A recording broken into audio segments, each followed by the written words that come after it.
podcast. Erik, Skopil, Robby, Boydstun in Eugene. How you doing, Erik? Pretty good. You and I have both had a long, busy weekend, so this might be a shorter edition, in part because Robby is the one doing the travel this time rather than Erik, and he has to get back to Portland, and we are later than usual. Yeah, and we can thank the Ducks baseball team for that one today. But But it's a pleasant thank you. oh yes, yes, no, it's good news that this happened. Because And if not they only would that, have lost the second game, we would have finished this 3 hours ago. yeah, exactly. And yesterday coming back and seeing the 1-0 and getting the text from you saying about the early games and stuff like that, and I'm sitting there going, yeah, I kind of forgot how the regional format worked a little bit, and so the early game I'm thinking, oh yeah, I can do, and then I looked, I'm like, oh, that means that's a potential doubleheader. I was like, oh no, come on. Outside of the media members and other people the people who really were affected by it were the fans. I'm not sure. The way that it's set up is that they're sold by sessions, and so both Friday and Saturday there were literally fans out into the parking lot waiting because they won't let you in unless you buy for the second session. And actually they clear the entire stadium after the first session, and you have to have like 15 minutes. So fans show up at 5:45 for a 6 o'clock baseball game, and they're standing out there till like 7 o'clock. And that's not good, especially when you still have the chance for rain and all that stuff in Oregon. And Well, I don't think the rain was never really threatening, but it was kind of one of those things where you look out there, and I think I tweeted a picture of it. It's kind of scary. Yeah. Having to stand out there that long, I can't imagine. So. Well, and it definitely affected stuff today, because if you watched the game and it looked bare on TV, it looked bare from the press box. There were not a ton of people at the games today. Final attendance was what, about 1,000? At the second game, the first game was around 1,200. The second, it was 1,288, and the second game was, I think, about 1,467, something like that. It was probably a little under half. Now, given that, the second game, you couldn't tell. They were loud. The fans did voice, kind of their support for the Ducks, but wasn't a lot of people there today. Parking lot looked pretty empty. Not a shot at the Ducks fans. They obviously didn't put a lot together to get fans to come out for Sunday from the first two games. Yeah, it's discouraging when you have an hour and a half of wait and then you watch your team show very little semblance of an offense. I think 4 hits the first. That was what was kind of interesting. 4 hits the first 2 games, and then 24 today. And we talked about last week you being the bad luck charm or bringing the bad omens, but perhaps I was incorrect, and you brought the bats out in full force. I hope so, but then that kind of scares me because I can't be here tomorrow. I can't be there for game 7. So well, I'll be there, and when I was there, they had 4 hits, so that should be enough, right? Hey, they got it done on 2 hits on Friday night. There's no reason why they can't do it again, and that we'll get into a little bit of recruiting here later on. Sure. There not a ton. We're actually probably going to focus a little bit more on recruiting next week, because the NFTC will be in town at Oregon next Sunday. Not to put you on the spot, do you have any idea what that stands for? Nike Football Training Camp. Boom. I put you on the spot, yes. And you got it. That's pretty good. Yes. So, yeah, after writing it, I think it took me a couple stories before I tried to figure out, like, what is NFT? Oh, and then once it happens, it's kind of, oh, that's pretty obvious. I was just thinking ROTC, so I would have been. ROTC is something I don't think I actually know what that stands for, actually. So. I don't. Well, you didn't put me on the spot. Okay, well, yeah, all right. We were going to try to open with something clever, and here we are not knowing. Okay. All right, well, let's jump into baseball. So, like you said, 4 hits in the first 2 games. Yeah. They were still able to manage a win on Friday night. And that was, thanks to the clutch hitting of Ryan Healy. Which has been what really has elevated this team offensively all year, and really with very little help. Yeah. Oftentimes, a lot of his hits. I'd be curious to see how many of his hits this season have been with no one on base. And not only that, today was even more of a challenge. Brett Thomas unable to go, and it sounds like he won't be able to go tomorrow. Is that right? Horton said post game that with he's got a hand issue, he's got a hip issue. Saw him coming out of the dugout for that second game today. He was limping, did not look very spry, and he's not going to go tomorrow, it sounds like. And when you don't have a guy like Thomas, you don't have a guy like Kyle Garlick, who hasn't been in the lineup for most of the season, and last year very little this season. Yeah, he was very, very big for them last season. Hambright's been in and out. And he was the MVP of the Eugene Regional last year. They kind of needed guys like him to step up, and there wasn't a lot after the first 2 games for Ducks fans to kind of hope for going into today, and it didn't start out all that great either. No. When you look at first inning, top of the first, Oregon plays as the away team Uh-huh. in the first game because USF had not been a home team yet, and by rule, you're allowed That to whole be a thing, home team. that isn't it? It's strange because that was the same thing for the game with Rice on Saturday, where Oregon is in the opposing team dugout and Rice is in the dugout, which actually says Oregon on the top. Right. And how bizarre is that? And I've never gotten that rule. I understand kind of why it's there, but if you're the host, Yeah. you play to win to host, and then you don't get to be the home team. It just in my head that doesn't make sense. Well, and actually, the sports information people were having a difficulty of finding a way to make the stat sheet read for the seasons that, okay, it was a home game, but it didn't count as a home game, and to make it count as a home game so they didn't have to. I mean, it was creating all sorts of problems, and it's silly. I don't get it. I agree. It is silly. And so first inning, Yeah. right off the bat, Healy, the one guy who has really kind of been there all season for them, fouls a ball off his leg Yeah. and goes down in pain. And for a second there, he was down for a little bit. I mean, it probably was only a few seconds, but when something like that happens, sometimes tends to be a little bit slower, I guess. And so he was down. Horton comes out, checks on him. The trainers come out and check on him. He walks. He doesn't complete the whole game. Didn't need to. Didn't complete either game, actually. No, he did not, and that's probably a good thing heading into tomorrow to let him try and heal up a bit. But then first inning, bottom of the first, Ducks can't do anything. Really, for the first couple innings, they're only getting on base with walks. Again, the hitting struggles are playing tight. And then Cole Irvin, freshman sensation Cole Irvin, who had a spectacular day. First batter, really his only mistake the entire his game. second pitch. Exactly. Justin Maffey goes deep off of him over the left field wall. The game was blackout. Was it to center or left or right? Where was it hit? I believe it was left center-ish. It was kind of like in the middle there. That's a like, deep part of the park. yeah, about the 375 sign is where he hit it. It well. Yeah, it carried. It was kind of you kind of had to judge where Baumgartner was playing, and once you saw him kind of going back, you kind of realized this ball actually was hit a lot better than you thought it was, and it carried. And so all of a sudden Oregon's down 1-0, and with Healy fouling a ball off his leg, you're not putting any offense together. As an Oregon fan, I got to believe you're saying, okay, what's next? I mean, or 1-0 might be enough to put the nail in the coffin. Well, and it was funny. I was talking last night with somebody else from the media about how bad Healy looked his last at bat. I'm not sure if you saw it. I'm not sure if you stayed up to watch it last night, but he actually fell over twice. I believe maybe even a third time on that last at bat. Just didn't look like he had his balance, didn't have his legs on him. You kind of wondered if the injury had somehow affected his stance or something. So it was obviously good to see him come back in that game with Rice there. Really hit the ball as well as I've seen him hit it in a while. Yeah, probably Tyson since Stanford. Yeah, Since exactly. last That's time you the were last there. time I covered Well, a Ducks win. I guess that's the there best you way go. to put Fair it. But yeah, Oregon, they end up responding, and it kind of everything seemed to kind of change when they got that first run on the board. They took advantage of an error Yeah. in the third inning, got their first hit finally, and then Mitchell Tolman, sac fly, scores the run. Things start to open up. Now, the funny thing is there was a controversial play at the end of the third inning where Healy, coming home on or I believe it was Healy, coming down on a double steal and running home, second baseman throws the ball home plate, appears to get under the slide appears to get under before even a tag is applied. Ump calls him out at home plate. Replays on ESPN3, watching it up in the press box, showed that it looked pretty clear that he had slid underneath, gotten home. The call stands. Oregon's out of a run, so now they've got to battle back from that, and that can be a momentum killer sometimes, depending on how you do it, especially the mental part of the game that'll affect you. But then the fourth and fifth inning, they add runs. Sean Chase, who found this out after the game, got a start today Yeah, I saw that online. You go ahead. because the original catcher, Josh Graham. Josh Graham, showed up late today and thus could not play per team rules. So Chase steps up, whacks a home run, puts the Ducks ahead.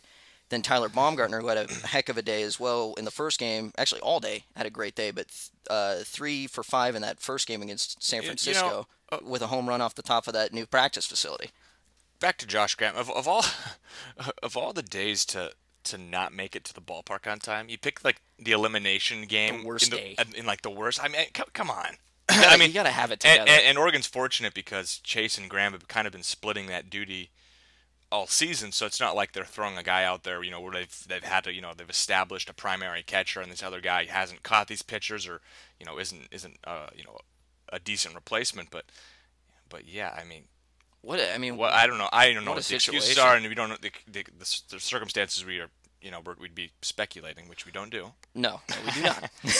But it's kind of like, man, that's a really bad situation there. I don't know. You mentioned Baumgartner, who I think was really kind of the star of the weekend. Really was, especially today. Broke up, not that it meant much, but broke up that no hitter. Actually, a perfect game that Rice's Jordan Stevens had going Saturday, and then came back today and had 4 or 5 hits. What was it? 5 hits and 10 at bats. Like we said, 500 today. Scored 5 runs, had a bunch of RBIs. I mean, that's a lot coming from somebody who, and he was actually moved up to the second spot in the lineup. He'd been hitting, I think, 6 or 7 all week, and actually had been moving in and out of the lineup as with a couple of other guys, along with Catalano and Packard, and kind of a rotating outfield. They've got 5 or 6 guys that have been kind of rotating. He was one of them, and to see him step up in that spot, I think really is good to see, and probably someone they're going to lean on going forward here. And it's nice to get a little production in front of Healy, so there's someone on base. So when the big bopper comes up, he can actually pick up an RBI rather than hitting a double and then getting stranded because the next guy tries to bunt or whatever. That to me, that was a thing that was kind of telling, was that you've got Healy here, and I think it was in the 7th inning yesterday. Healy bunts on, which first off is maybe says, why is he bunting? This is to lead off an inning with no outs. It may be indicative of the fact that he's not healthy and he wasn't comfortable taking a swing. But it's strange that you've got your 52 RBI. Doesn't have a lot of speed. Doesn't have a ton of speed. Had enough was safe. But then you've got your designated hitter Mitchell Tolman, who's your cleanup hitter. You have him bunting with no outs in a 1-run ball game. And I know it's small ball, and the goal is you're trying to create as much, score as many runs as possible through bunting and advancing runners, and not hitting into double plays and all that stuff. But to a certain extent here, you've only got 9 outs left. It's like you got to swing away. So now, if for someone like Healy, if he can get someone on in front of him, there's an opportunity to create some more runs, hopefully. Yeah, and they were talking about just today. It was great having Healy, kind of keep doing what he's been doing all season. But they do need that extra. They need someone else besides Healy. They need a couple of bats to step up, and they did get that today. And guys like Scott Heineman. Scott Heineman had a monster game that second game. He'd been out of the lineup all weekend. Yeah, and so he comes in, does great. Aaron Payne snapped out of his little funk through the playoffs. Yeah. Got a couple of hits in that second game. And he played pretty well. He played very well defensively as well. And you just saw little bits of contribution everywhere. And that's kind of the Oregon team that you're kind of used to seeing is you're getting contribution kind of everywhere. Even guys like, is it Majerus? I don't know how you pronounce it. His name doesn't get announced very often. Min Harris. Min Harris. He came on when Healy went out. He took over at third base while Hambright moved over to first. Really good defensive player. And he did well defensively, and then came up with timely hit, had an RBI in that second game. Granted it was late in the game, but it was still one of those.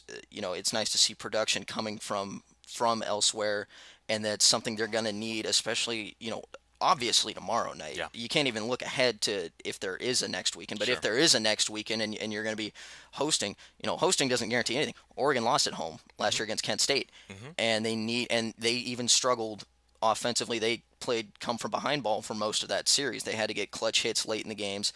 And so it's one of those things where they need to pounce early. And, not to kind of promote some other site, but, I was reading on Oregon Live, the Oregonians website, Jason Quick, who's more known for his work with the Blazers. He does great work with the Blazers, but covered covered I think the game Friday and Saturday. And so he wrote a column about just the lack of offensive production and the way Horton coaches it's not sexy, and so that's not going to bring fans up to the ballpark. And the fact that he brought up what you said with the bunting, the Mitch bunting with your DH and some stuff like that is like it's not typical to see. And not only that, when you need to score runs and you're still trying to play for the odds, sometimes you just kind of got to defy logic in your own head.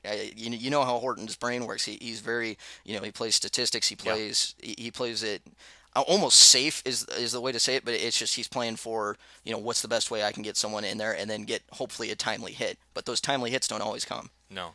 Well, and I think what you talk about manufacturing runs, and obviously only 3 runs and only 2 of them earned in the first 2 games, and then 17 here today. Mm-hmm. A lot of that has to do with the top of the lineup there, which with Brett Thomas and Aaron Payne, which is what the lineup had been all season really, at the top. Those guys were 0 for 11 with 5 strikeouts in the first 2 games. They moved some people around here with Brett Thomas leaving the lineup and not playing today, and you got Payne and Baumgartner up the top, and they combined to go 8 for 19 today. Yeah, that's and score 6 runs. That's incredible, and they needed that. And those are the guys in front of Healy. So that's the big thing, I think. We don't know who's going to pitch tomorrow. I understand. No, not yet. And in fact, both managers are kind of playing little head games with each other. They both said right-handers, but they wouldn't say. Rice's head coach said, "I'm going to start a right-hander. Just don't know yet. I'm thinking about it." Yep. Horton said, "Well, if he's not going to reveal it, pretty much I'm not going to reveal mine," and he's been known to do that. So it'll be kind of a surprise. But and speaking of pitching, the funny thing is that with all these runs scored today, it was kind of this, whoa, where'd this come from? Yeah. And you ignore the fact that the pitching today was just as phenomenal as it has been pretty much the entirety of the playoffs. And I think we expect that out of Cole Irvin, just what he's done this season. That was his 12th win. His ERA is like 2.48. I've got here. Has had a tremendous freshman season. I think that breaks the record there for single season wins by a Duck pitcher. But that second game for Jeff Gold, part of the rotation last year, kind of lost that this year, in part because of some injuries and because of the emergence of Irvin and moving Thorpe out of the bullpen. Comes out 5 innings, 2 hits, 4 strikeouts, and that was huge. And this was actually his first start since March 30th, and I think only his second appearance in the last 20 games. Well, and he found out. Come to find out after the game, he found out in the 7th inning against USF that he would be starting that next game should they have, as long as catastrophe was averted. So interesting. He found out, and so he said the first thing I did was, okay, went got something to eat, got hydrated, and started just warming up. And he said after the game, he knew it was going to be a good day when the first 2 batters, the first 2 hitters he faced grounded the ball right back to him. A couple choppers, he was able to make easy 1-3s. First pitch out, wasn't it? Yeah, and he was fantastic. It wasn't that he had to overpower anybody or anything like that. He was just hitting his locations, and he was great, and he put together a nice string. He struck out the side in 1 inning, forgetting which one, but I think it was 3rd inning or 2nd or 3rd He's a guy who depends on his breaking ball. It's not going to overpower you with, I think he throws like 88, so he's not going to overpower you with his fastball, which is what almost all of the Oregon pitchers are, really. Yeah, you got to have some good stuff if you're going to come pitch for George Horton. And to see Daryl Hunter, senior, coming out of the bullpen, faces 9 batters, retires 9 in a row. No problems. 3 perfect innings there. And then to have Jordan Spencer come on, close it out. Yeah. And there was gave up a hit, but got a clutch double play at the end of the game there. And then obviously with Irvin going the complete game, they wanted to save the bullpen, and with a 6-1 lead and him working really well, especially the fact that he didn't face really, I think only 1 runner got to 3rd. And that was really the only threat he faced the rest of the game after that home run against San Francisco. So Irvin was able to go the entirety, and that was huge, knowing that they could save some arms. And then to only use 3 pitchers and not use a ton. To only use 4 pitchers is huge. They're going to have plenty of arms for tomorrow to throw. And now you just wonder, and I kind of want to know your opinion on this too, but just Oregon the last couple of weeks, it's hard to figure them out. Yeah. Baseball-wise, they're just, they had a terrific season up until that Oregon State series. Then all of a sudden they get rocked, go down to Utah, play well, get that national seed. They're hosting the regional. Everything should be good. Little rough that first game, but, playoffs, you can kind of see how things get a little tight that first game. And then to get 2 hit a second time and then lose to Rice at home, all of a sudden it's, and then to come out today and then all of a sudden you got 17 runs in a day and 25 hits, something like that. Where do you can't really, there's no pattern to follow. Yeah, I think a lot of us are in disbelief with the offensive outburst. It's not something that we've seen all season, even when they have been winning games. I mean, I didn't look at the stats, but I can't think of how many times. I don't know if they've scored 11 runs all season in one game.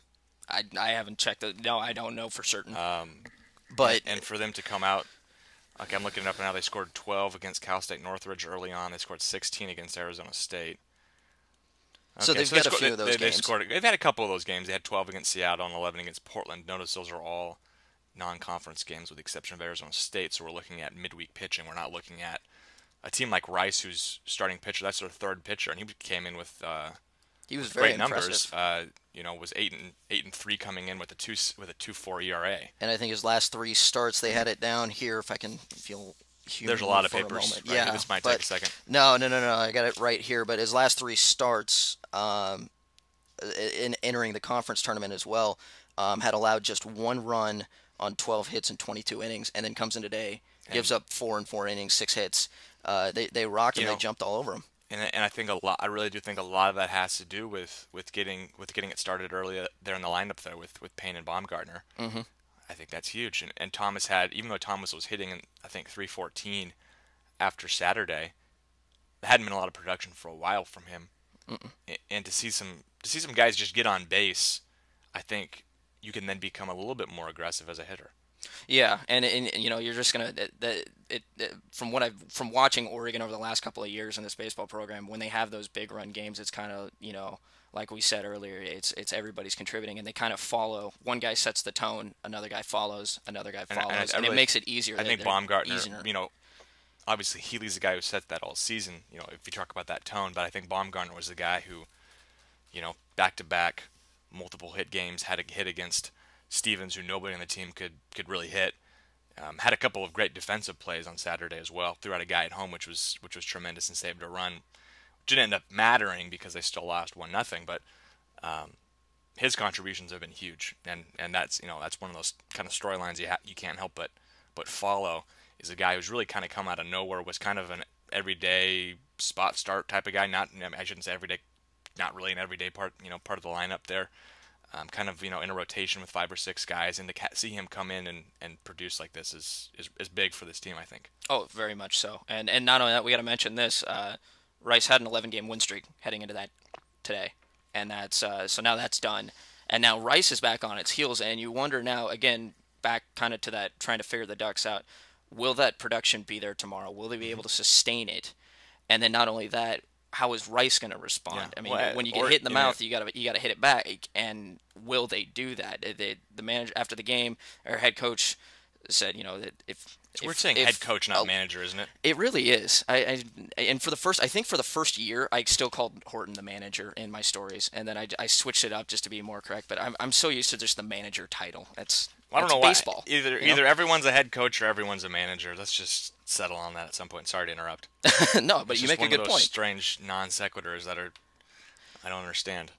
But their head coach said after the game that I don't know if 11-0 doesn't have all the momentum, I don't know what's going to tell you how much momentum they have. And Oregon certainly felt like after the game, you hear guys like Baumgartner and you hear guys like Chase and Gold after the game, they sound like they have all the momentum right now, and they said they're going to sleep easier tonight because you're not going to bed worrying about what did I do wrong here, what did I do wrong here. They can go to bed resting easy tonight, knowing that they came out, played possibly their best ball of all season, and at the right time, staving off elimination, to be able to pull off, and knowing that they had to win 3 games coming into the 2 today, win 2 today, 1 tomorrow. 3 consecutive games, can't lose. And not only that, and they don't pay attention to this, but when you look at what the other national seeds and the other hosts have been doing around the country and performing very well, if Oregon would have lost, that would have stood out, especially after what they were able to pull off last year. I think they were one of only 2 teams that were hosting a region that lost 1 game in the first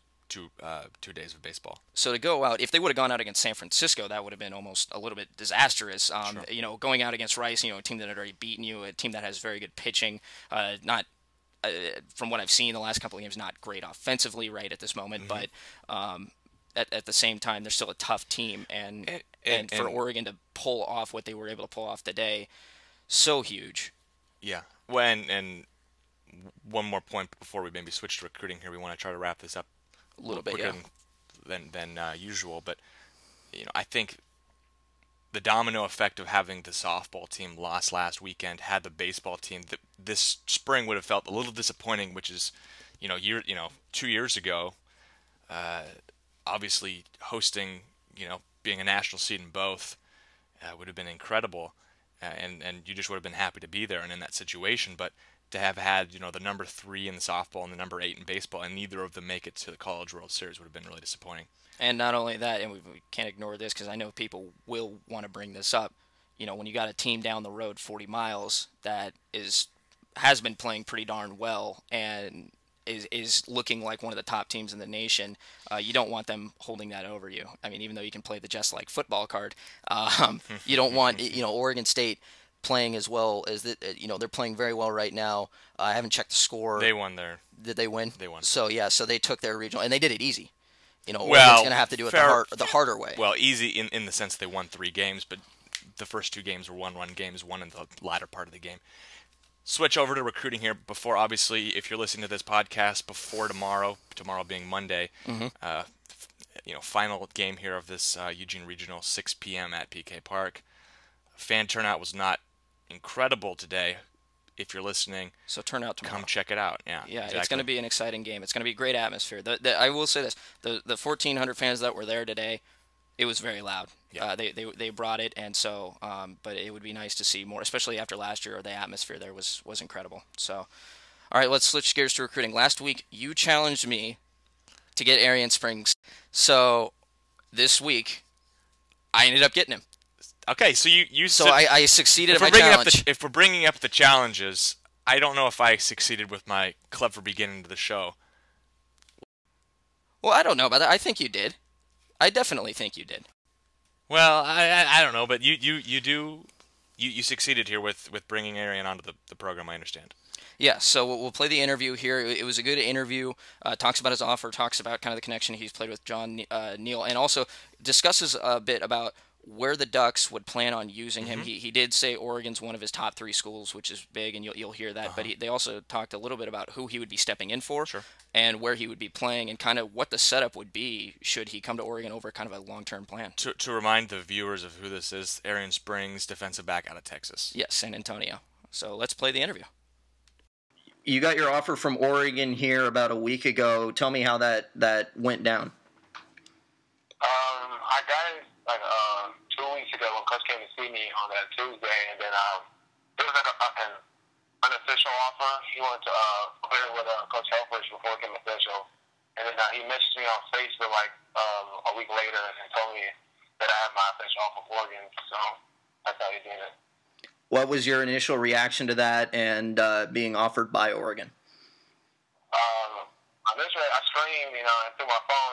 I guess onto my head. I was really excited.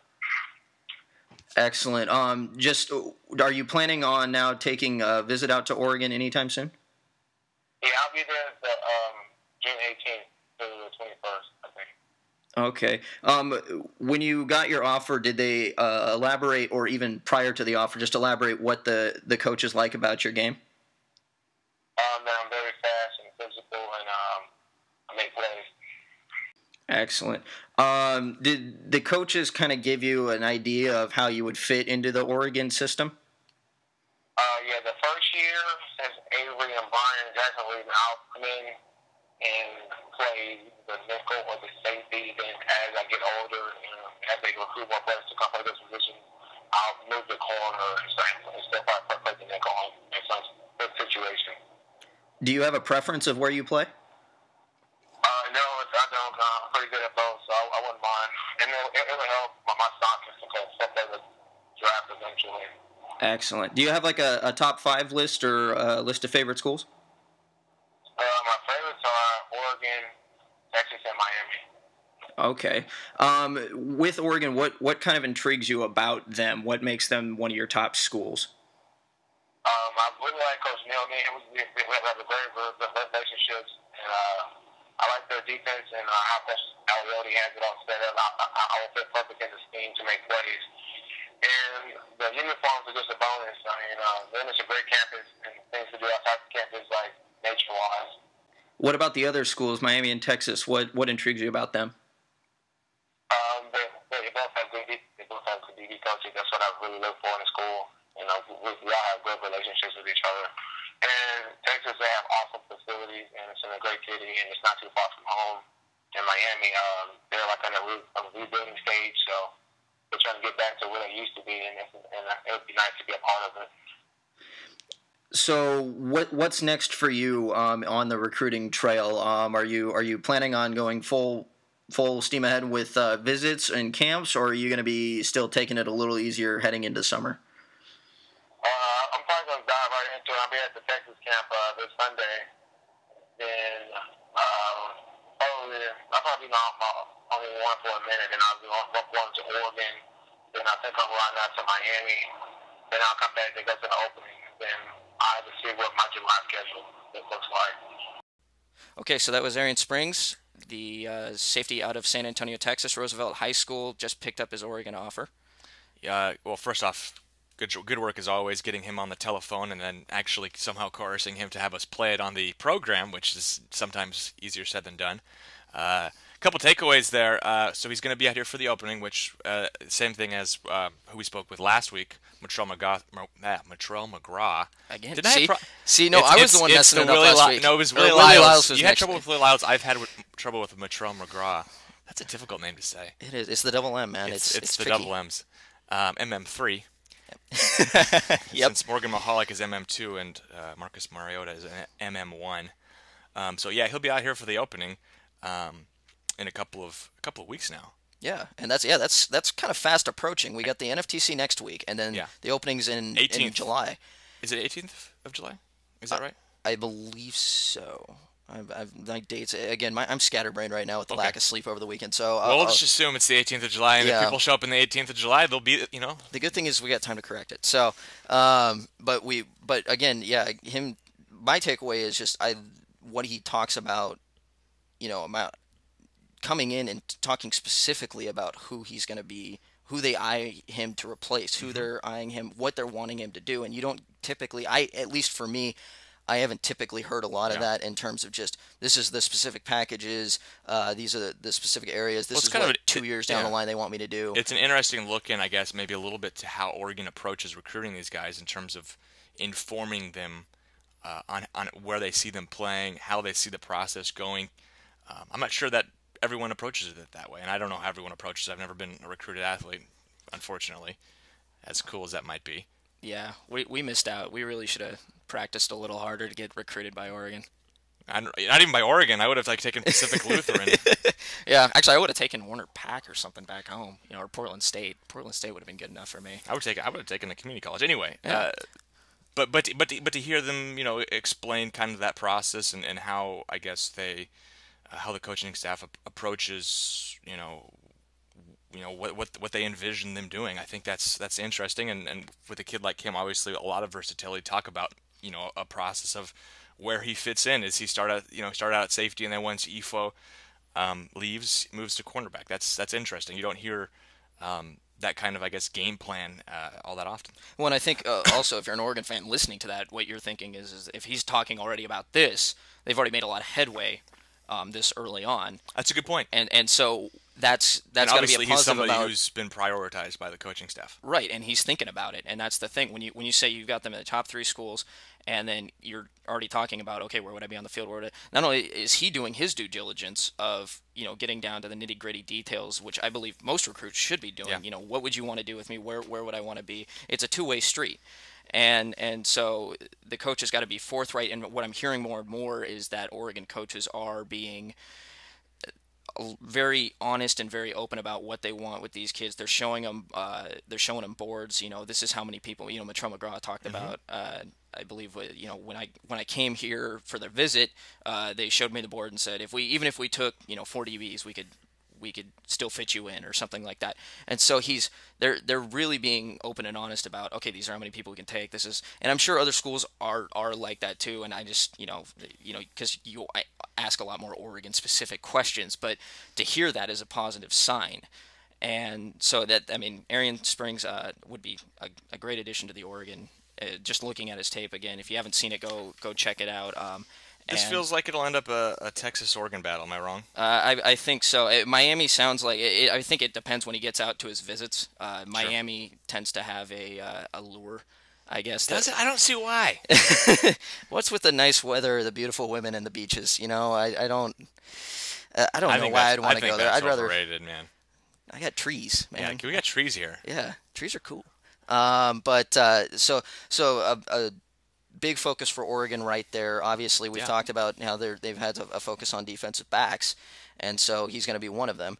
And then found out earlier this week, Joe Mixon. People have been waiting and waiting on this. Joe Mixon picks up his offer. And so he's a top running back prospect by Scout, big running back out of California, and he finally picked it up. A lot of people were kind of worried, I guess, grades-wise, where he was at. I think that was kind of the hold up with Oregon. What's your take there with Oregon? You think it was more related to concern about academics, or is it maybe concern about other prospects maybe not feeling quite as strong there, or do you have an inclination of that? Well, I gotta believe him being as highly touted as he is, Sure. or he's been on Oregon's radar, and we've talked about him before. I think I've been talking about him since around the time this cycle's been there. He's been mentioned on every podcast, maybe. Probably. So for him to finally pick it up, what I was hearing was grades, but I want to talk to him. I tried to get him on the phone this week, just couldn't meet up. Is this our next challenge? Is our next challenge to get him on the program? I had a feeling that was coming up. Yeah, so that might be the next challenge. So okay. I can set that up, and I'll do my best to get Joe next week. Being the highly touted back that he is, and people have been very excited. And a couple of weeks back, people on the board going, why doesn't this kid have an offer? What's the deal? What's the deal? And you hear everything from academics and so I think now that he does have it, that's a sign that he's on the right path. At least the Oregon coaches feel confident. And Oregon, I think, is a little bit stricter in its policy of, we want to make sure these kids are going to get into the school, and that's an important thing. I think that's represented by the 100% batting average they have in terms of getting kids sign 100% of the kids who signed their letter of intent have actually been able to enroll at the university. Yeah, and you look at two schools like last year, looking at was it Texas A&M or something? Well, 36 kids. The entire SEC seems to oversign by like 16. Yeah. They sign like 50 guys. You're only supposed to take like 25, but they end up with like 50 guys, and then like 19 of them end up at junior colleges. Exactly. And so you don't see them. They're not going to go there. So they know there's academic problems, but they want to be able to lock up the best talent. Hey, if we can lock them up, and if they don't end up getting in, well, no other school can have them. Oregon takes it as this is a kind of a two-way street here with a commitment. We're committing to you. We're committing a spot on our roster to you. That's going to be your spot. It's devoted if you accept this offer. Other schools might not approach it the same way. Right. And I think they're also sending a message that it is, they put that importance there and tell the kids, this is your responsibility to make sure that you're keeping yourself up to speed academically, and you need to have those good grades. Oregon is a good academic school. It's it's not Harvard. It's not. You don't have to have 4.0 to get in or anything like that. But it is a school where sometimes for certain athletes it might be a little difficult, given whether it's an SAT score or you goofed off a little bit your senior year and didn't have the grades, or you're freshman. Yeah, exactly. And all of a sudden you want Oregon to come talk to you. Yeah. You have that interest. They might have that interest in you, but the offer might not come just because not everything's there that they need to be certain that you're going to be able to play for them in the fall the next year, or be at least eligible to be on the squad. So definitely a big deal that Mixon is, as it seemingly turned it around, and hopefully we'll get to talk more with him. So one more thing going into recruiting, another kid I talked to here on Friday. Talked to Trevor Wood, picked up an Oregon offer a couple weeks back, tight end out of Arizona. And he plays a little defensive end too. He didn't play last year. He had a torn labrum. And so everything that just sounds painful. That's one of those things that doesn't sound good. Anything being torn. Wait, not only that, where like people say like, oh yeah, it tore right off the bone, and it's just like it sounds like a horrible. Well, when I think of things coming off bone, I think of eating like wings or something like that, and chicken coming off the bone. I can't imagine a muscle doing the same thing. It sounds almost a little grotesque almost. But Trevor is recovered. He actually was in a 7-on-7 tournament down in Tucson this week and took an unofficial visit to Arizona. But he's one of Oregon's targets and sounded pretty high on Oregon and talking about Coach Osborne. He said he's going to narrow his list down soon. He's like, I still don't have it in order, but I've been I've been evaluating schools, and he plans on getting up to Oregon. Doesn't have a set date yet, but did talk about how his relationship with Coach Tom Osborne has developed, and how that whole offer kind of came to be, and it was kind of a surprise for him almost. Seems to be a number of tight ends that they're targeting right now. Well, and I think they had a guy like Ian Bunting. He came off the board early.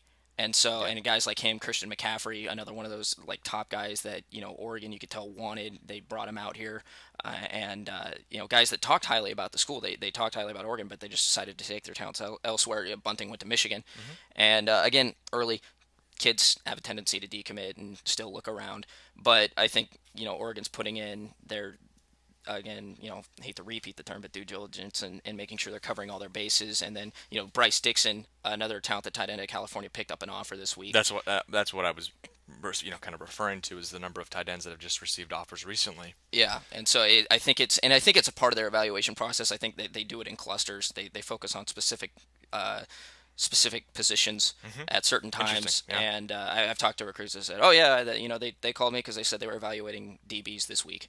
And so Wood is definitely a talented prospect, and definitely one to keep your eye on. And just talked about, he thought he was going to have to come up to camp at Oregon to get his offer. Didn't end up having to. They called him and gave him the offer anyway when they came down and evaluated him a couple weeks ago. And again, talented kid. And someone that when he gets up to Oregon to visit, I think they'll have a pretty. I don't think it's going to be too hard to impress these athletes. A lot of these athletes do come away impressed with just the facilities, and obviously with the new football operations building being so close to being done, the renovations to Autzen in process. If you go by right now, there's a bunch of dirt and a bunch of concrete and a bunch of construction equipment, and so with everything kind of being improved and upgraded, it's not hard to impress these kids. It's then just getting them to give that commitment, and again, that comes into personnel. A lot of these kids factor in personnel, coaching relationships. Some don't care about the coaching and care more about, will I get to play early. Some even don't care about that and just will I know people up there, will I be able to develop a good relationship with the team. So a lot of factors. Some care about partying. Some care about partying, probably. They want to see the big parties. I don't think they tell me that in interviews, though, because they don't. Yeah, I would like one kid to tell me that. Yeah, can you ask them next time and ask them what their favorite, what their favorite beer is or something? Well, and Springs said, I mean, a lot of people, the closest I get is the jerseys. Springs even said, he's just like, oh yeah, I love, the way they put their defense together. I love the way Aliotti puts the defense together. And then all of a sudden just says, and the uniforms are just great. They're a bonus. And so, there's definitely the fashion aspect too that plays with Oregon. The fashion aspect. That's what Oregon's trying to recruit in their athletes, huh? A little fashionistas. Bit. Hey, you see what Oregon State's doing by trying to change up their jerseys. I think they're trying to follow suit a little bit. I don't think you agree. One last thing in recruiting, and then we're gonna call this a program so Robby can get back to Portland and hopefully get this podcast up tonight so you can listen to it before tomorrow's baseball game. Klopper, as I call him, / Craig Loper. Yeah. University of Oregon's own, with a tease there, if you will. It wasn't, I don't think, an intentional tease, to a new commitment. We don't have any more update on who that might be. And even if we did, I've been told to keep it zip tight, quiet. See, now you're making me think that and you're just lying to me about not knowing. No, I don't. I've done some digging, and I'm. Craig's got the scoop here. So our understanding, but once Craig is given the green light, or the kid makes the decision to announce, we will have that. So stay tuned to that on the recruiting board. Obviously, that's something of great anticipation, if you will. Right. That would be the Ducks' fourth.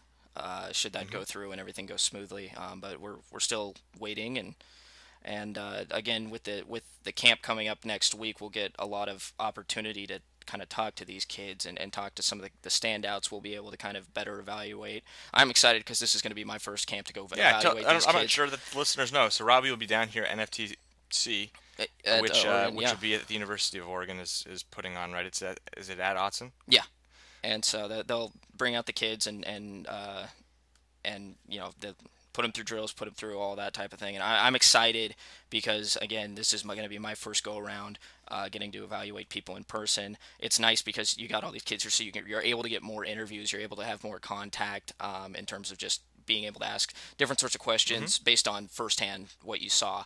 Yeah. And hopefully next week, I haven't been able to confirm who's going to be down there in terms of national analysts for Scout, but hopefully, guys like Brandon Huffman or Jake Worthen or Biggins will be out there, and I can interview them. Now you've got 2. I do. 2 challenges, but I think I can get. I'm definitely saying I can get 1 at 2 right now. You're just shooting for 50%. Maybe I should give you 8 challenges, and you have to get 7 of them. That's pretty challenging. Now we'll start. Let's start That's a challenging challenge. We can build up. So yeah, but we'll look forward to that next week. Do we have a roster list, or at least an idea of any big major Oregon targets who will be there, so that we can, I guess, anticipate? I don't have that in front of me. Okay. So, but there will be Oregon targets. Yes. Correct. Yeah. Yeah, and there will be kids that are coming out that. This is big for certain kids that want to get that attention from Oregon. Yeah. And especially in-state prospects who are able to come down and kind of make an impact and get a little bit more attention and be able to show off their skills in person. And just this is kind of an opportunity for what I think it is for Northwest prospects and more West Coast prospects who are kind of under the radar right now. And again, even though we're 3 months into this and we've been talking about it nonstop and recruiting just doesn't stop, we're still extremely early. And so these kids will have a chance to make an impact here going into the summer, hitting the kind of the end of that evaluation period. And then, because you see the camps like the opening, those are invite, you have to be a specific caliber player, that type of thing. So for some of these kids that won't be at the opening, this is their shot. And it's going to be exciting to see. I'm excited to be out there, and it's going to be a fun time. All right, so I think that'll wrap it up for this week's podcast. Next week, the podcast will be up, what do we think, Saturday or Sunday, depending upon... Well, it's Sunday is when the camp is, so Sunday. I think Sunday is when we'll get it up, and then depending on if there is baseball, then we might have more baseball news. And there will be track. And track. NCAA championships coming to Eugene, Oregon, Tracktown, USA next week as well. So a busy week for the city of Eugene. Yeah. And so we'll probably make it over the hour mark next week. So we could enjoy the shortened podcast this week. It's short but good. We'll labor you next week with a real long, slow moving one. Yeah, there you go. There you go. So we'll leave it up to... That's my challenge, is to make next week's as slow and just laborsome as possible. Hopefully people don't fall asleep too early. No, they won't. They won't. So first off, I would like to say thank you for all the listeners that have been tuning in through the first 5 episodes. We hope you enjoy them. If you do have any feedback or anything, do not hesitate to either email Erik or I, contact us on eDuck, or contact me through the YouTube feed. I upload that stuff on the channel, so if you want to contact me through there, that's fine. Just give us some feedback, let us know what we can improve, what you like about it, and we definitely take every bit of feedback that we get and try to use it to make this show better. So I think with that, about 45 minutes in, actually it's probably going to be longer, we will say goodbye and leave it up to Major Oni and Mario Gadini. Yeah, we didn't give him a congratulatory hello at the beginning, did we? No, but here it is now. So, hey guys, thank you, and we will talk to you next week. All right, goodbye.